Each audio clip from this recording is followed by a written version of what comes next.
باللہ من الشیطان الرجیم بسم اللہ الرحمن الرحیم السلام علیکم ورحمۃ اللہ وبرکاتہ۔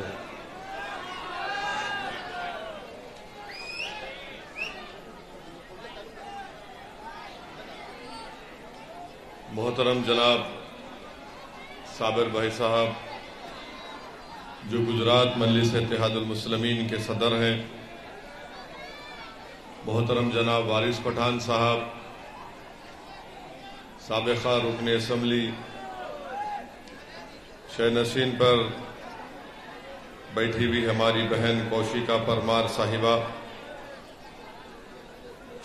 یوتھ صدر اعجاز خان صاحب، احمد آباد کیو صدر شاہ نواز خان صاحب، حسن لالا صاحب، مشتاق بھائی صاحب، رفیق شیخ صاحب، جبیر پٹھان صاحب، محترمہ زینب بانو صاحبہ، محترمہ سہانا منصوری صاحبہ، ہماری بہن بینا پرمر صاحبہ اور محترمہ ہماری بہن افسانہ بانو شیخ صاحبہ، میرے عزیز دوستوں اور بزرگوں، آپ تمام کا بے حد شکریہ کہ اتنی بارش ہونے کے باوجود بھی آپ اتنی بڑی تعداد میں گومتی نگر کے مجلس اتحاد المسلمین کے جلسے عام میں شرکت کی۔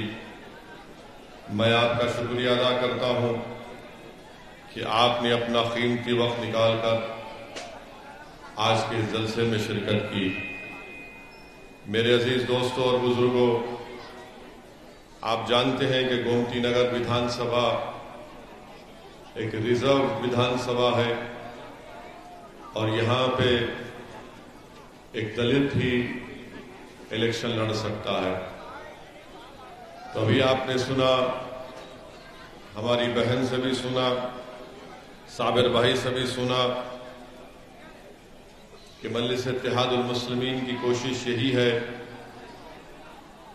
کہ گجرات کے کمزور لوگ، چاہے وہ مسلمان ہوں، دلت ہوں، آدیواسی ہوں یا کوئی پچھڑا ہو، ان سب کو مل کر اپنی لڑائی کو لڑنا پڑے گا۔ اور آپ جانتے ہیں کہ ہم اس سال بھارت کی آزادی کے 75 سال کے جشن آزادی کو منا رہے ہیں۔ ہم اس بات کو جانتے ہیں کہ اس ملک کو اگر کسی نے سیکولر ڈیموکریٹک ریپبلک بنایا اور کسی نے اس ملک میں فنڈامنٹل رائٹس بنائے، ایک سمویدھان دیا، تو اس شخص کا نام بابا صاحب امبیڈکر ہے۔ بابا صاحب نے بھارت کے سمویدھان کو بنایا اور سمویدھان تو بابا صاحب نے بنا دیا، مگر بابا صاحب نے دلتوں کو، ونچت سماج کو، پچھڑوں کو، مسلمانوں کو، آدیواسیوں کو یہ پیغام دیا کہ سمویدھان تو ہم نے بنا دیا، ووٹ ڈالنے کا اختیار بھی تم کو دے دیا گیا ہے، مگر اگر تم کو سمویدھان میں جو پریامبل میں کہا گیا کہ لبرٹی، ایکوالٹی، فریٹرنٹی، جسٹس، بھائی چارگی، انصاف، آزادی، اگر تم کو یہ حاصل کرنا ہے تو آپ کو ایک سیاسی قوت بننا پڑے گا، آپ کو اپنے ایک پولیٹیکل لیڈرشپ کو بنانا پڑے گا۔ تو جو لوگ بابا صاحب امبیڈکر کو سلام کرتے ہیں اور ان سے محبت کرتے ہیں، میں ان سے اپیل کر رہا ہوں کہ وہ بابا صاحب امبیڈکر کے خواب کو اگر پورا کرنا چاہتے ہیں کہ اس وطن عزیز میں، بھارت میں، اس دیش میں اگر ہم یہ چاہتے ہیں کہ بھائی چارگی قائم ہو، اگر ہم یہ چاہتے ہیں کہ کمزوروں سے انصاف ہو، اگر ہم یہ چاہتے ہیں کہ ظلم اور زیادتی سے ہم کو آزادی ملے، تو میں ان تمام امبیڈکر وادی لوگوں سے اپیل کر رہا ہوں کہ گجرات کے آنے والے ودھان سبھا میں آپ ایک مرتبہ مجلس کا ساتھ دیجیے تاکہ کمزور جب ملیں گے تو ظلم کا خاتمہ ہوگا، جب کمزور ملیں گے تو ظالم پریشان ہو جائے گا، جب کمزوروں کی طاقت میں اضافہ ہوگا تو وہ مظلوموں کی طاقت میں اضافہ ہوگا، اور جب کمزور طاقتور ہو کر گجرات کی ویدھان سبھا میں اس کے اتحاد اور ووٹ کی طاقت کے بنیاد پر جب اس کا نمائندہ، اس کا ایم ایل اے کامیاب ہو کر جائے گا، تبھی جا کر گجرات کی ویدھان سبھا میں گومتی پور کے عوام کے تکالیف، مسائل، ان کے پرابلمز کا حل ہوگا۔ ورنہ یاد رکھو، میں گومتی پور کی جنتا سے اپیل کرنے آیا ہوں کہ آنے والے ویدھان سبھا کے چناؤ میں اگر آپ نے اپنے ووٹ کا صحیح استعمال نہیں کیا تو آپ کو یقیناً یہاں سے ایک دلت تو کامیاب ہو جائے گا، مگر وہ دلت جب کامیاب ہو کر گجرات کی ویدھان سبھا میں جا کر بیٹھتا ہے تو اس کو اس بات کی اجازت نہیں ملتی اپنی پارٹی سے کہ وہ اپنے ہی سماج کے بارے میں، اپنے ہی ویدھان سبھا کے ڈیولپمنٹ کے بارے میں بات کر سکے۔ اسی لیے جب کسی ایک جرنلسٹ نے بابا صاحب امبیڈکر سے پوچھا کہ بابا صاحب، بھارت کی پارلیمنٹ میں دلتوں کے لیے پارلیمنٹ کی سیٹ ریزرو ہے، تو آپ کیوں دلت لیڈرشپ کی بات کر رہے ہیں؟ تو بابا صاحب نے کہا کہ ہاں، یہ بات سچ ہے کہ بھارت کی پارلیمنٹ میں اتنے نمبر سیٹ پارلیمنٹ میں دلتوں کے لیے ریزرو کر دی گئی ہیں، مگر جب وہ دلت جیت کر بھارت کی پارلیمنٹ میں جاتے ہیں تو وہ اپنا منہ کب کھولتے ہیں؟ بابا صاحب نے سوال کیا، اور بابا صاحب امبیڈکر نے کہا کہ وہ منہ اپنا اس وقت کھولتے ہیں جب ان کو انگڑائی لینا پڑتا ہے۔ میرے عزیز دوستوں اور بزرگوں، اگر گومتی پور سے اگر آپ انشاءاللہ متحد ہو کر اپنا ایک ووٹ مجلس کے کینڈیڈیٹ کے حق میں استعمال کریں گے تو میں آپ سے وعدہ کر رہا ہوں کہ جو مجلس کا کینڈیڈیٹ آپ کی دعاؤں سے، آپ کی محنت اور جستجو اور آپ کی ووٹ سے کامیاب ہو کر جب گجرات کی ویدھان سبھا میں جائے گا گومتی پور سے انشاءاللہ، تو میں آپ کو وعدہ کر رہا ہوں کہ گجرات کی ویدھان سبھا کے در و دیوار گومتی پور کی جنتا کی آواز سے گونجیں گے۔ جب وہ گجرات کی ویدھان سبھا میں جائے گا تو خاموش نہیں بیٹھے گا، بلکہ وہ پکارے گا انصاف کے لیے، نہ صرف گومتی پور کے ڈیولپمنٹ کے لیے، نہ صرف گومتی پور کے ویدھان سبھا میں بسنے والے دلتوں کے لیے، نہ صرف گومتی پور میں بسنے والے غیور مسلمانوں کے لیے، بلکہ گجرات کے اگر کسی کونے میں اگر کوئی دلت اپنی شادی کی بارات گھوڑے پر بیٹھ کر نکالنا چاہے گا تو میں آج اعلان کر رہا ہوں کہ مجلس کا ایم ایل اے اس دولے کی گھوڑے کے سامنے کھڑے ہو کر کہے گا کہ نکال اپنی شادی کی بارات، دیکھتے ہیں کہ کون بھائی کا لال تیری شادی کی بارات کو روک سکے گا۔ یہ مزاج مجلس آپ کو دینا چاہتی ہے۔ اب ڈر ڈر کر زندہ نہیں رہیں گے، اب ڈر ڈر کر زندہ نہیں رہیں گے، اب گھٹ گھٹ کر اپنی زندگی کو نہیں گزاریں گے، اپنے آنکھوں میں آنسو لا کر مایوسی کو اپنائیں گے نہیں، بلکہ بھارت ہمارا وطن ہے اور رہے گا۔ یہ جمہوری ملک ہے، یہاں پر سمویدھان بابا صاحب امبیڈکر نے بنایا، اور وہ سمویدھان یہ کہتا ہے کہ دلت بھی برابر ہے، برہمن بھی برابر ہے، ٹھاکر پٹیل بھی برابر ہے، تو مسلمان بھی برابر ہے۔ کوئی مجھ سے بڑا نہیں، کوئی مجھ سے چھوٹا نہیں۔ یہ لڑائی میں کامیابی اگر حاصل کرنا ہے میرے عزیز دوستوں، میری عزتدار ماں اور بہنوں، میرے غیور نوجوان ساتھیوں، تو میں آپ سے اپیل کر رہا ہوں کہ آپ متحدہ طور پر گومتی پور میں جب ویدھان سبھا کے چناؤ ہوں گے تو آپ مجلس کے کینڈیڈیٹ کے حق میں اپنا ووٹ کا استعمال کریے۔ یاد رکھیے، صرف ووٹ دینا کامیابی نہیں ہے۔ آپ برسوں سے صرف ووٹ دے رہے ہیں، آپ نے کبھی ووٹ حاصل نہیں کیا ہے۔ آج مجلس آپ کے درمیان میں آ کر کہہ رہی ہے کہ تم نے ہمیشہ ووٹ دیا ہے، آج تم کو ووٹ لینا ہے اپنے لیے، اپنے مستقبل کے لیے، اپنے بچوں کے انصاف کے لیے،